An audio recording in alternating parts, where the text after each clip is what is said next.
आज देश के लगभग 30-40% लोग बिल्कुल बीमार है, यानी कि आइडेंटिफाइड हो गया कि वो बीमार हैं। उनको डायबिटीज हो सकती है, उनको ब्लड प्रेशर हो सकता है, उनको कैंसर हो सकता है, उनको अस्थमा हो सकता है, उनको कॉन्स्टिपेशन हो सकता है। बहुत सारे लोगों का तो अभी डायग्नोस नहीं हुआ। और हम सब लोग, हमारे देश का पूरा जो स्वास्थ्य महकमा है, चिकित्सा का क्षेत्र, सारे के सारे लोगों को एंटीबायोटिक से, पेन किलर से, नींद की गोली से और सप्लीमेंट्री फूड से, बेसिक यही दवाएं हैं। देखिए आपको कोई कैल्शियम की, मैग्नीशियम की, जिंक की, आयरन की गोली लिखता है, ये सप्लीमेंट्री फूड है। आपको एंटीबायोटिक, एंटी एलर्जिक दिए जाते हैं, तो ये एक मेडिसन है। तो हम क्या सब लोग एंटीबायोटिक खा करके और सप्लीमेंट्री फूड खा करके सरवाइव कर पाएंगे? और कर पाएंगे तो कितने दिनों तक कर पाएंगे? ठीक इसी प्रकार ये बात मैं एग्रीकल्चर की कर रहा हूं। देश का जो किसान है,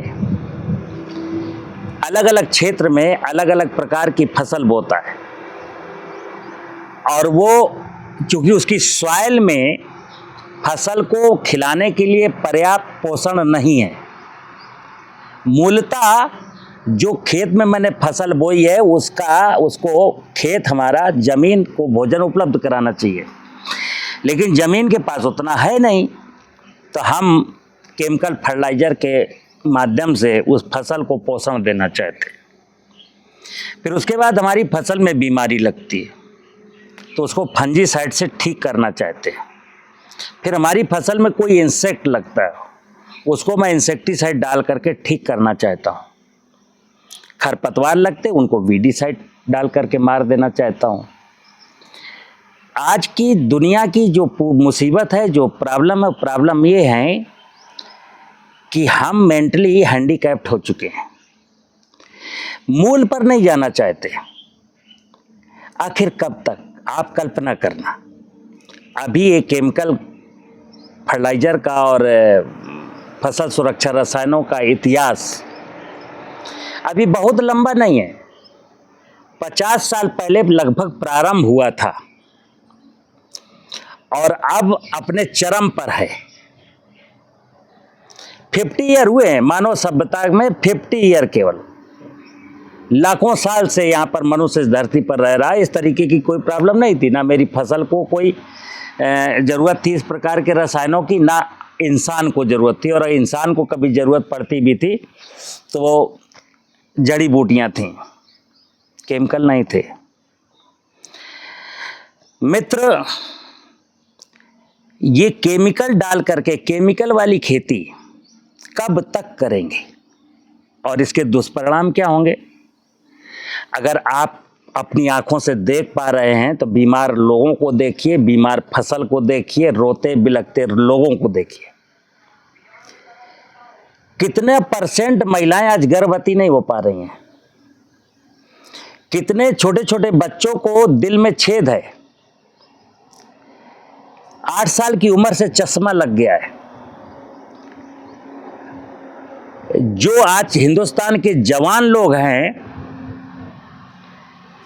वो मानसिक रूप से, उन्हें ढेर सारे लोग मानसिक रूप से विक्षिप्त हैं। यदि किसी पढ़ा लिखा लड़का ग्रेजुएट होने के बाद अगर उसको सरकारी जॉब नहीं मिली तो उसके घर का हाल आप जा करके देख सकते हो। तो बीमारी मेरे दिमाग में घुस गई है मित्र। क्या? किसान के दिमाग में घुसी नहीं है, घुसाई गई है। लोगों को अपना धंधा चलाना था, पेस्टिसाइड बेचने थे नाना प्रकार के जाइम बेचने थे, नाना प्रकार के कंसोर्सिया बेचने थे, यानी सब कुछ बेचना ही है किसान को। ज्ञान कोई नहीं देगा। कोई प्रोडक्ट हमसे ले लो, और प्रोडक्ट बेचते समय कहा जाता है इससे आपकी फसल की उत्पादन 2 गुना हो जाएगी। तो 2 गुना के लालच में बेचारा किसान आ जाता है, मैं उसको कुछ बेच देता हूँ, उसकी जेब का पैसा लूट लेता हूँ और किसान को 2 गुना तो होता नहीं, वो उत्पादन तो उसका गिर रहा है। तो मैं जो कह रहा हूँ, मैं ये कह रहा हूँ मित्रों कि इनका परमानेंट सॉल्यूशन क्या है। जब परमानेंट सॉल्यूशन की बात विनोद कुमार चांद करते हैं तो बहुत सारे लोगों के पेट में दर्द होने लगता है। मैं किसानों के साथ खड़ा होना चाहता हूं, किसानों को खुशहाली की ओर ले जाना चाहता हूं, लेकिन किसान मेरी उतनी नहीं सुनते जितने मेरे विरोधी सुनते हैं। उनको लगता है ये आदमी तो हमारा पूरा धंधा चौपट करा देगा, और मेरे किसान भाई हैं वो मेरी बात को समझ नहीं रहे हैं। हालांकि काफ़ी लोग समझ रहे हैं, लेकिन ज़्यादातर लोग नहीं समझ रहे हैं। मित्र, मैं एक ही चीज़ कहता हूँ, मेरा मूल है, खेती का मूल है प्रकृति, पंच महाभूत। खेती के मूल पर आपको ले चलते हैं। आप फसल बोना चाहते हैं ना, कोई बोना कहाँ चाहते हैं? खेत पर।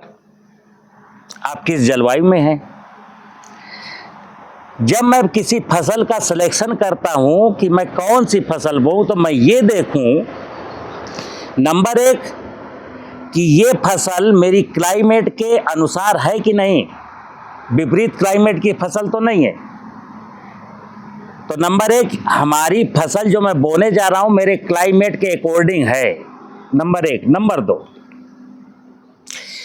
उस फसल कितनी भयंकर फसल है, कितनी ग्रोथ लेने वाली है, कितना प्रोडक्शन देने वाली है, क्या उस प्रोडक्शन के लिए मेरी धरती माता के पास सामर्थ्य है। जैसे सामर्थ्य की जब बात करता हूं तो मैं कहता हूं ऑर्गेनिक कार्बन 1% से एबव होना चाहिए। अगर 1% से अधिक आपकी ज़मीन में जीवांश कार्बन है तो आप गन्ना बोइए, कपास बोलिए, आलू बोइए, गेहूँ बोइए, धान बोइए, कुछ भी बोइए, चलेगा। जमीन की सामर्थ्य 0.3% ऑर्गेनिक कार्बन है, 0.2% है, और आपको गन्ना उगाना है। और ये किसान कहता है मैंने गन्ना प्राकृतिक विधि से उगाया है, झूठ बोलता है। ऑर्गेनिक कार्बन अगर जमीन में कम है और कोई कहता है कि मैंने ये रसायन मुक्त किया है, वो झूठ बोलता है, हो ही नहीं सकता। और अगर होगा तो प्रोडक्शन बहुत डाउन जाएगा, तो नहीं हो सकता। तो मूल बात हुई कि फसलों का उत्पादन बढ़ाने की लालसा छोड़ दीजिए। अगर खेती में आने वाली पीढ़ियों के भविष्य की चिंता है तो, और अगर मन में ऐसा कुछ है कि अपनी तो ऐसे तैसे कट गई है, आपका क्या होगा जनाबे आली, यानी बच्चों की चिंता नहीं करनी, तो फिर चलते रहने दीजिए। लेकिन मैं कहता हूं कि हमने अगर बच्चे पैदा किए हैं तो बच्चों के भविष्य की चिंता हम ही को करनी पड़ेगी। तो बच्चों के लिए भी तो कुछ छोड़ के जाएंगे, आने वाली पीढ़ियों को क्या दे के जाएंगे। और अभी आप जो लालच वाली खेती कर रहे हो, आपको मिला क्या है? कुछ नहीं मिला आपको मित्र। तो मैं क्या कहता हूं, मैं कहता हूं अपनी धरती माता की फर्टिलिटी को, अपनी धरती माता का प्रोडक्शन बढ़ाना है। फसल का प्रोडक्शन अपने आप बढ़ेगा। जैसे ही मेरी धरती फर्टाइल होगी, आप फसलों के उत्पादन को बढ़ाने की चिंता छोड़ दीजिए। फसलों का उत्पादन स्वाभाविक रूप से हायर होगा, बढ़ करके मिलेगा। अगर धरती मेरी निरोगी है तो 100% आपकी फसल में कोई बीमारी नहीं लगेगी। अगर धरती के ऊपर की बायोडाइवर्सिटी मेरी संपन्न है तो 100% आपके खेत में, फसल में कोई इंसेक्ट भी नहीं लगेगा। और अगर आपके घर में पशु हैं तो खरपतवार समस्या नहीं, खरपतवार पशुओं का भोजन है। अन्यथा हम 50 सालों से जुआ खेल रहे हैं, किनके साथ? एग्रीपेन्योर के साथ। और एग्रीपेन्योर हमको जुआ खिला रहा है और हम जुए पर दांव लगाते चले जा रहे हैं। अब आज हमको मिला क्या? चंद किसान जिनके घर के बच्चे पढ़ लिख करके नौकरी पेशा में चले गए, या जो पहले से जमींदार है, उनकी बात जाने दीजिए। लेकिन जो मध्यम और लघु और सीमांत श्रेणी का किसान है, वो सारा का सारा किसान कर्जदार है। मित्र, किसी जमाने में भारत सोने की चिड़िया था, पुरोहित राष्ट्र था। हम दुनिया भर को खाद्यान्न भेजते थे, बदले में सोना चांदी लाते थे। आज हमारे घर का सब सोना चांदी बिक गया। तो मैं प्राकृतिक खेती के माध्यम से, मैं प्राकृतिक खेती की मुहिम चलाने वाला व्यक्ति हूँ और मैं कहता हूँ, निरंतर हमेशा कहूँगा, किसान को सबसे बड़ा निवेश करना है खेत में। खेती में सबसे बड़ा निवेश है अपने कॉमन सेंस का। और कॉमन सेंस किस पे लगाना है कि क्या मेरी ज़मीन में फर्टिलिटी बढ़ रही है। आप ये मत सोचिए गेहूं का प्रोडक्शन कितना हो रहा है, गन्ने का प्रोडक्शन कितना मैं ले पा रहा हूँ। आप ये देखिए कि मेरे ज़मीन में जीवांश कार्बन जांच कराया था तो 0.3% था। प्राकृतिक खेती जब करने लगा तो क्या जीवांश कार्बन 0.5, 0.6, 0.7 हो रहा है? यदि हाँ, तो आप प्राकृतिक खेती की सही दिशा पकड़े हुए। हमें गेहूं में 6 पानी लगाने पड़ते थे, अब मेरा गेहूं 4 पानी में होता है। तो ठीक है, आप प्राकृतिक दिशा की ओर आगे बढ़ रहे हो। आप सब्जियां करते थे, सब्जियों में 50, 60, 70, 80 हज़ार रुपए तक का जो है पेस्टिसाइड डालते थे, अब आपको नहीं डालना पड़ रहा है। तो समझ लीजिए आप प्राकृतिक खेती की ओर चल पड़े। यानी आपको बाजार से कुछ भी लाने की ज़रूरत नहीं पड़ती है और आपकी फसल का उत्पादन ठीक ठाक हो जाता है। तो समझ लीजिए आप प्राकृतिक खेती की ओर चले हैं और प्राकृतिक खेती कर रहे हैं, बाजार से अब भी कुछ ना कुछ खरीद के ला रहे हैं। तो कैसी प्राकृतिक खेती? प्राकृतिक खेती का मतलब है जिसने अपनी सौंप दी प्रभु को लंबी डोर, उलझ कभी शक्ति नहीं पकड़े नंद किशोर। मैं बार बार कहता हूँ, धरती, पानी और हवा, आकाश अनंत है। आकाश को मैं कुछ दे नहीं पाऊंगा, सूरज को मैं कुछ दे नहीं पाऊंगा। आकाश और सूरज से हमको लेना है और वो देते हैं। लेकिन हाँ, धरती की फर्टिलिटी को खराब कर सकता हूँ, भूगर्भ जल को लूट सकता हूँ, जंगल को काट सकता हूँ।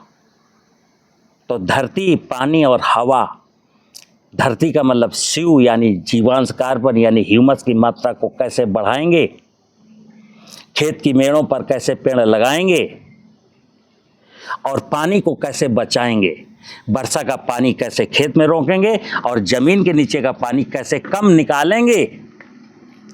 ये बात जिस दिन आपके दिमाग में आएगी, और ये बात तब आएगी जब आप बच्चों के लिए सोचना शुरू करोगे कि यार मैं जब मर जाऊंगा तो बच्चों का क्या होगा। एक बार आंख बंद करके 10 मिनट के लिए सोचना और आप अपने आप से पूछना कि आधुनिक जो खेती का तौर तरीका है कितने दिन तक और चलेगा। तो आप खुद कह दोगे कि ये बहुत लंबा चलने वाला नहीं है।